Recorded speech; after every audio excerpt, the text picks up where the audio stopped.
பொம்மூஸ் touch. இந்த வீடியோவில் தினை அரிசியில் சாம்பார் சாதம் எப்படி செய்யணும்னு பார்க்கலாம். அதுக்கு இந்த பவுலில் தினை அரிசி 1 கப் எடுத்திருக்கேன். அதை 2-3 தடவை வாஷ் பண்ணி நல்லா 2 மணி நேரத்துக்கு ஊற வச்சுக்கோங்க. அதே பவுலில் ஒரு 1/4 கப் துவரம் பருப்பு, ஒரு 1/4 கப் பாசிப்பருப்பு எடுத்திருக்கேன். அதையும் சுத்தமாக கழுவி ஊற வச்சுக்கோங்க.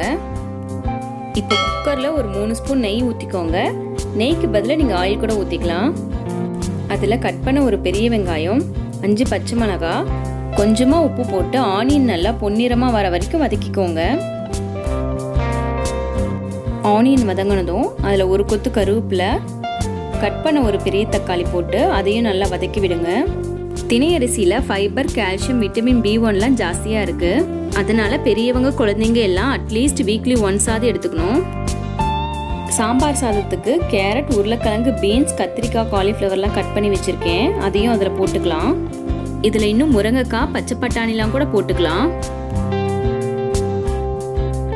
இதில் 1/2 டீஸ்பூன் மஞ்சத்தூள் போட்டு நம்ம போட்ட காய்களோட நல்லா மிக்ஸ் பண்ணிக்கோங்க. நல்லா மிக்ஸ் பண்ணதுக்கப்புறம் ஊற வச்சிருந்த அரிசியையும் பருப்பையும் போட்டுக்கோங்க. இதை காய்களோட நல்லா கலந்து விட்டுக்கோங்க.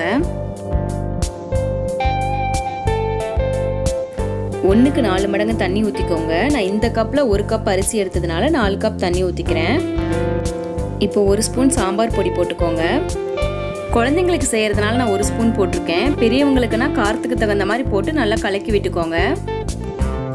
தண்ணி நல்லா கொதிக்க ஆரம்பிச்சிருச்சு. இதில் ஒரு நெல்லிக்காய் சைஸ் புளியை கரைச்சி ஊற்றிக்கோங்க. அது மேலே கொஞ்சமாக கொத்தமல்லி தூவி நல்லா கலக்கி விட்டுக்கோங்க. இந்த ஸ்டேஜில் உப்பு செக் பண்ணி தேவைப்பட்ட போட்டுக்கோங்க. இப்போ குக்கரை மூடி 4 இல்லாட்டி 5 விசில் விட்டு எடுத்தோம்னா ஹெல்த்தியான தினை அரிசி சாம்பார் சாதம் ரெடி. இதை நீங்களும் ட்ரை பண்ணி பாருங்க. ஃபீட்பேக்கை கமெண்ட்ஸில் சொல்லுங்க. இந்த வீடியோ உங்களுக்கு பிடிச்சிருந்ததுன்னா லைக் பண்ணுங்க, ஷேர் பண்ணுங்க, சப்ஸ்கிரைப் பண்ணுங்க, பெல் பட்டனை கிளிக் பண்ணுங்க. தேங்க்யூ.